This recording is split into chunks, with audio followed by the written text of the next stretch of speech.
Hi Internet, I wanted to do a check-in on 4 weeks post the body lift surgery just to update everyone, see how I'm doing. Of course, some major events happened last week when I actually had part of my incision open up behind me.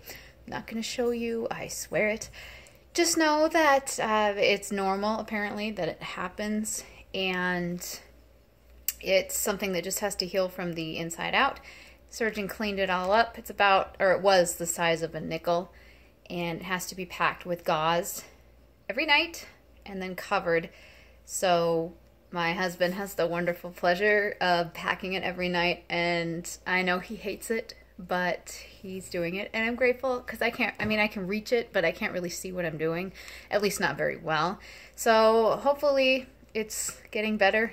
It looks like it's starting to get smaller, but again, it's hard for me to tell because it's really literally right behind me, kind of almost on my tailbone area. So I can't really see it very well. Other than that, things are going pretty well, healing up nicely.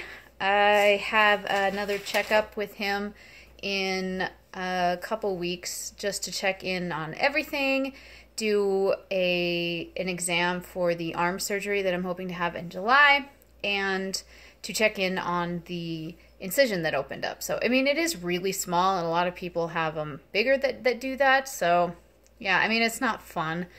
I wish that it was an area that I could see. I'm sure my husband thinks that that would be better too, but I'm dealing with it. So here I am. Here's everything. I've got some gauze kind of packed in here too because there were some issues with a few spots that were irritated with the sutures. And so my body was kind of trying to push them out, like, hey, I don't like that. So I have to basically cover parts, just tiny little sections, with antibiotic cream, and then just put some gauze over it to cover it. I'm still on an antibiotic despite not having any of my drains, for the reason that I have an open wound that needs to heal. And so I've been on antibiotics for like a month now, and well, I guess almost a month, 4 weeks. And so that has done some wonderful things to my tummy. One of the wonderful outcomes of just being on an antibiotic, but I'm doing okay. I have been doing some walking, and nothing too overly strenuous, but enough to kind of get my blood pumping. It's good for healing. It's good for just basic mobility. So I've been doing that, not trying to overdo it. It's amazing how hard it is for me to stop myself from running because my body got so used to doing that forward motion, run, that when I'm just walking, my body's like, hey, I remember this. Now let's start running. And then my brain is like, no, remember, we don't want to do that. So it's kind of almost a fight for me to do that. I'm not doing anything crazy. Like I said, taking it easy. There's some incisions on the side. You see there's still a little purple, but otherwise healing up pretty nicely. A lot of the scabbing is starting to go away, which is nice. You can see the spot on my back that's covered because it needs to heal, and the doctor basically said that it should be healed in 2 to 3 weeks. And that was from last Thursday. So I'm hoping that by this Thursday, they'll be seeing some improvement. And what should eventually happen is that the packing of the gauze will get less and less, and then eventually it'll all close together and I can just cover it with a Band-Aid. So that's what I'm looking at there. I don't really have too much to report now. I have a blood test on Friday. They have to check my hemoglobin levels to make sure that I'm good to go for the July surgery, making sure I didn't lose too much blood. I've been taking iron. Actually, what I'm taking is a prenatal vitamin, and it's, oddly enough, funny. I got so used to taking those when I was pregnant so many times. But I take them because it has the extra iron and the folate, and that's really good. It helps with the hemoglobin levels. So you can see that I'm still in my binder.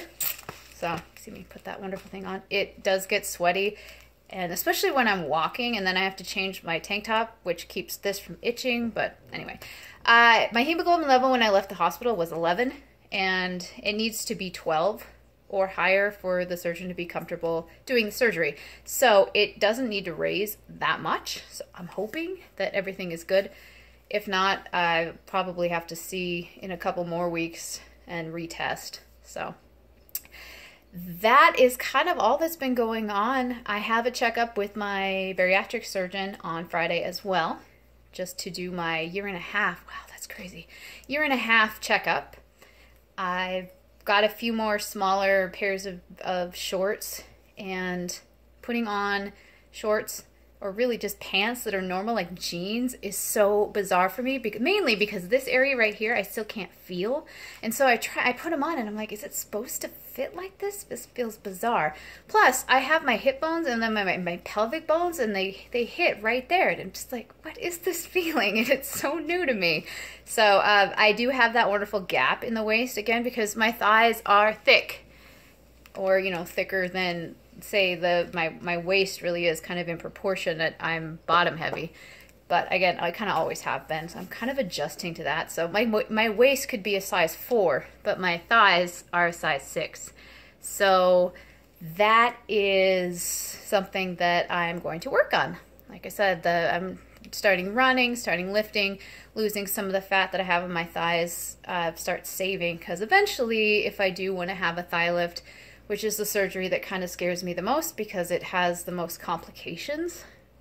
Maybe eventually I can do that down the road sometime when I can afford it and when I feel like my family can do it. Because while this one was a big operation, I feel like the thighs would be almost worse because those are actually what you use to walk and, you know, do things like use the bathroom and et cetera, et cetera. So it's a scary surgery, but it feels like it would be something that would be really good in the long run. Presuming that I can't do this on my own. It would be even better if I could. So, you know, fingers crossed that I can get a chunk of this done on my own. Because like I said before, a lot of what I have on my thighs is fat and not skin. So hopefully my body will get the message and be like, oh, she's got more fat to burn and it's on her thighs, and not like from my shoulders or my chest bone. Sorry. Dog's barking. Yeah, that's my life.